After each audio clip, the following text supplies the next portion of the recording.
Hey fellow gardeners, Dawn here from Seasonal Designs. I garden in Wisconsin, Zone 5. Today's garden tour I'm calling the Golden Hour Garden Tour because a lot of this video was shot either in the early morning hours or the late afternoon hours when the sun starts to cast that beautiful golden glow.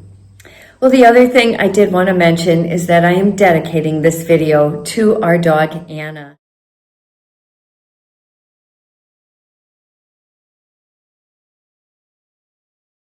For those of you who have followed me from the very beginning, you know that Anna spent all the time in the garden with me. I was rarely out in the garden where she wasn't part of my day. She made it into quite a few of my videos, and she also made appearances on my Instagram page as well because she was always tooling around in either the prairie or my gardens.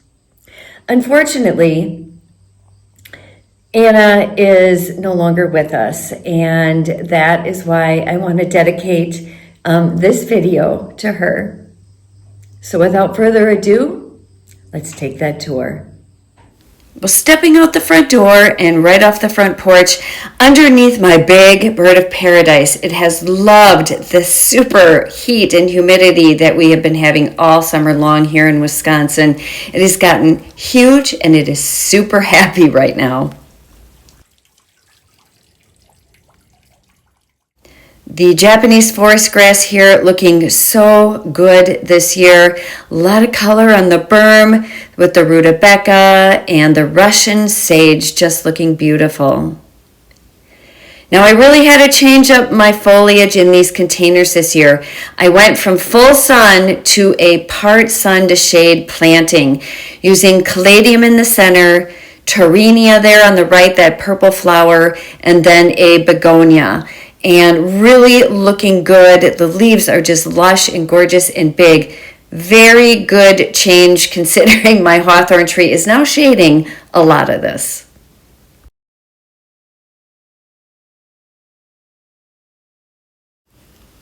Well, taking a look here across the drive at the front border, you can see a lot of color. The sun hasn't quite come up over the trees yet, but we are going to take a closer look at some of this. But first, I actually want to show you the other side of that front berm so you can sort of get a close-up of what we have going on in here. A lot of color. Now, for those of you who are not aware, Wisconsin did receive record rainfall earlier this month. We were lucky in that we only received 8 inches of rain in about a 24-hour time period, but because we're not surrounded by concrete, our soil is somewhat sandy, so it drains well. Even though my front bed here, the whole front border was underwater, within about 24 hours after the rain stopped, it did soak back in. But in all honesty, if it left this bed very tired looking, but not nearly the amount of damage that a lot of neighboring communities sustained from the ton of rain that we received. Now, as you can see, I did have to come in. I tried to do a little cleanup. But in all honesty, this border here in the front, a lot of things bloom earlier in the season. And so it tends to look a little bit more tired. I think that I could do a little bit of work, perhaps adding some taller plants for a little bit of late season color in the right-hand side of this garden. The other half of this border, however, looking absolutely gorgeous. And as we come around the corner here and we take a look at the newer bed here that I have in the back, gorgeous layers of color. I am really loving the way some of this is starting to come together. Millennium Allium, by far one of my favorite allium. Love the color. Huge pollinator magnet. Blooms about the same time as Summer Beauty. I think it starts a week later, and so it goes a week longer into the late summer season. But again, just loving the layers of color in this garden. Oh, I absolutely have to call out in the center of my garden, Tequila Sunrise Garden Phlox. What a beautiful, bright pop of color. And this does not get super high, flowering height up to 15 inches, which is perfect for in my garden. Here in the front, another favorite. This is Shades of Rose, tick seed or coreopsis. You guys know this is the third time I've had to replace that plant, but I love it, and I'm hoping the third time is the charm. I am going to give it some winter protection this year, but it'd be nice if Mother Nature could help with a decent snow cover. Now, I also love the bubblegum echinacea. That is doing super well in my garden, and I'm really enjoying that. But I think the other thing I really need to call out is that lacy blue Russian sage. I sort of feel like your eye is drawn to that plant. It's a little bit cooler in color, but a beautiful addition. And I have 3 pretty nice sized patches of this Scottish Fantasy Daylily.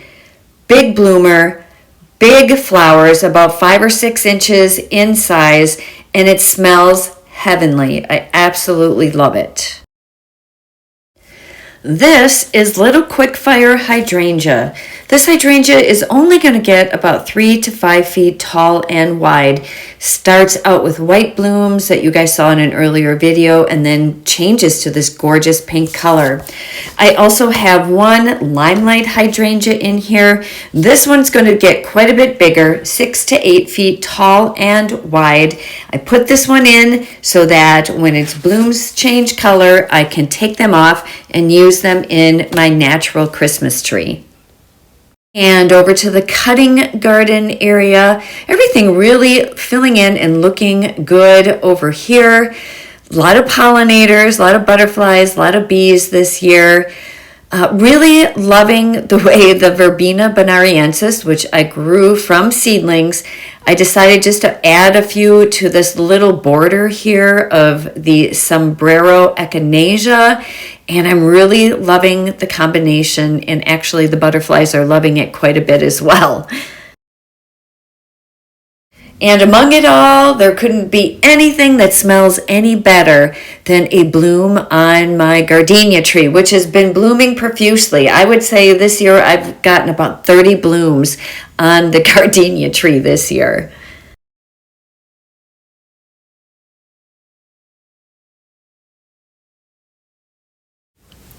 And heading over to the actual cutting garden area, my dahlias have been blooming profusely. In fact, I just cut a whole bunch of them right before this video, and I wanted to make a bunch of different bouquets for both the house and the greenhouse because I had a dinner party in the greenhouse, and I really wanted to make some beautiful arrangements for the dinner table.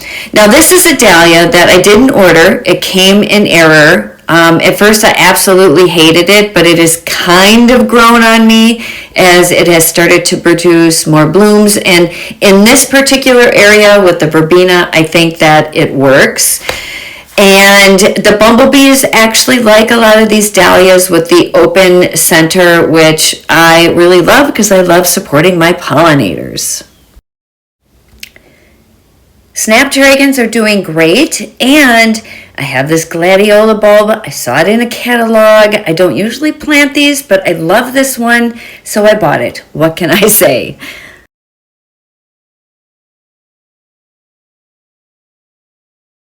Now this is my seedling garden. I quickly realized in spring I wasn't going to have enough room, so I quickly created this bed, and it has become an enormous pollinator magnet. Look at all these butterflies just in this one video. So in spring, I sort of just laid out my lines. I edged this and dug everything out of these 2 strips here. I left the echinacea that I had in there, and I dug everything else out, and I added compost. And then when it was time to plant, I planted up my seedlings, and I have a couple of different things in here. You can see the pollinators really all over this, but I have a Verbena bonariensis, which is that tall purple flower that I have in there that the butterflies just love. I also have a couple different colors of zinnia. I do have a favorite in here, and it's this sort of lime green zinnia. This is called Queenie, and I really love this color. I wish I had a few more of these in here, but it came as a mix, so I feel like it came with this color as well as some of the oranges that I have in the garden. I also added a cosmos. I believe it was called Apricot Delight. That's this one right here. Very dainty, very pretty, very airy in an arrangement. There was also Cherry Caramel Phlox, which was really strong early on in the season, but has petered out since then. But overall, I really feel like this was a good move. I absolutely love it, and I will do this again 100% next year.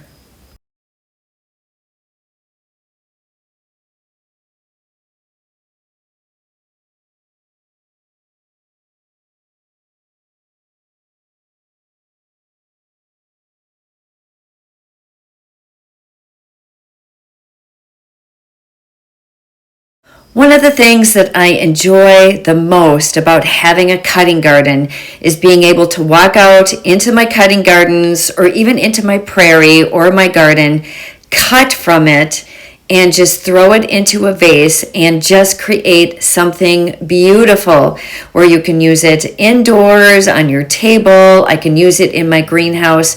I have gotten so much joy from cutting things from my cutting garden.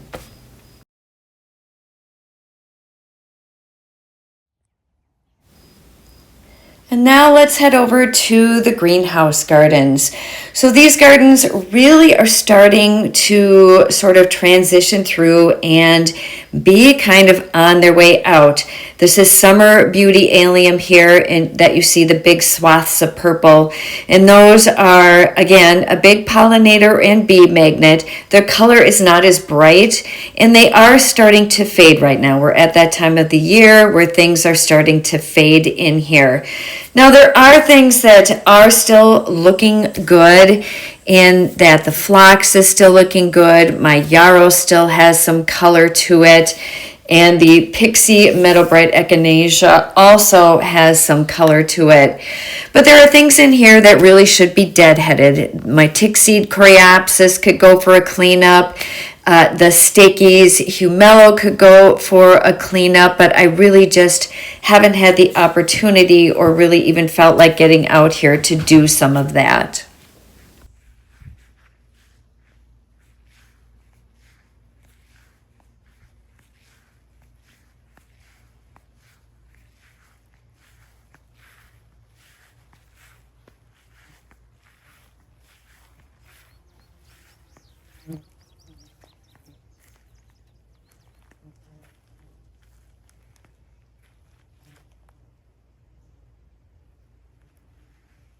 And if we simply turn around, we can see that the prairie is really starting to take over in the show. So as my greenhouse gardens fade, the prairie is going to really step it up with the Echinacea purpurea, the gray-headed coneflower, and things really having a really pretty sort of yellow and pink effect in the prairie.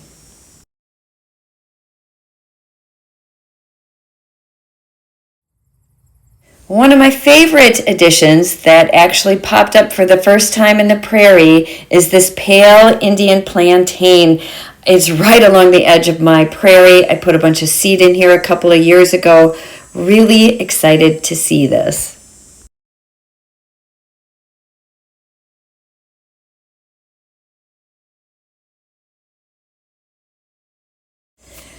And of course, we have to take a look at this gorgeous garden that I did in a partnership with Monrovia. This has a couple of different plants in it. I call this my annual bed, and I change it out and do something different every year. This is Sally Fun Blue Lagoon Salvia. I have Sunbelievable Brown-Eyed Girl there in the center. I have Delicious Candy Coneflower, which has just been blooming profusely. Teeny Jeannie Lantana, and really could not be happier with how full and colorful this bed turned out this year. Well, what garden tour would be complete without a trip into the greenhouse? Now, as you guys know from my previous videos, we don't do a lot inside the greenhouse in summer. In fact, I don't have a lot of live plants in here in the summertime because it gets too hot, even with shade curtains. But, in August, as the sun starts to move to a different part of the sky, the nighttime temperatures start to cool down a little bit. That is a time when we really enjoy spending either early mornings or late evenings in the greenhouse.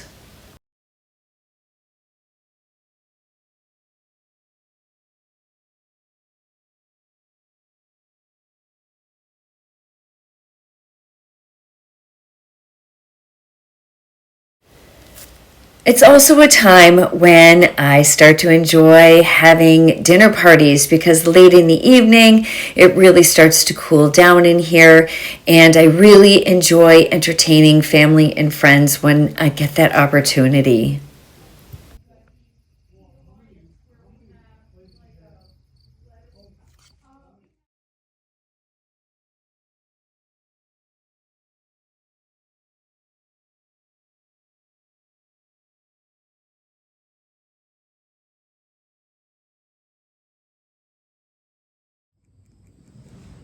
Well, that is going to be it for our garden tour today, but stay tuned because my prairie is just getting heated up as far as color and texture. Late summer and early fall are when my prairie really start to look absolutely gorgeous.